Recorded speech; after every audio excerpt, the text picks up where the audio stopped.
What was economic imperialism before WWI?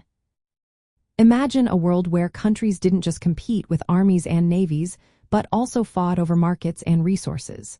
That was the scene before the First World War.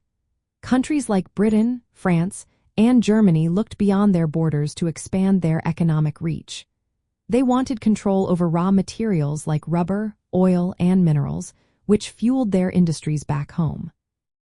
This wasn't about taking over land directly, but about controlling the economy of other regions through investments and trade. They built railways, mines, and plantations in colonies and semi-colonies to make sure they got the resources they needed. The money and goods from these colonies flowed back to the imperial powers, making them richer and more powerful. But this economic push also created tension. Countries raced to claim new territories with valuable resources, leading to fierce competition. Britain and France already had large empires in Africa and Asia, but Germany was late to the game and wanted its share. This led to diplomatic crises, like the Moroccan crisis, where nations clashed over influence.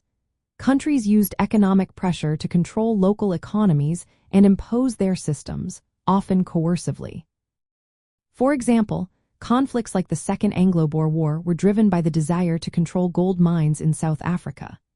These economic rivalries made European nations mistrust each other more, adding to the tensions that would eventually explode into war. So, before the war, economic imperialism was about extending a nation's economic power through control of markets and resources. It was a big part of how European countries competed and fought for global dominance. Understanding this helps explain why the world was so tense and why war seemed almost unavoidable. Countries weren't just fighting over land but also over economic control, which made the stakes even higher.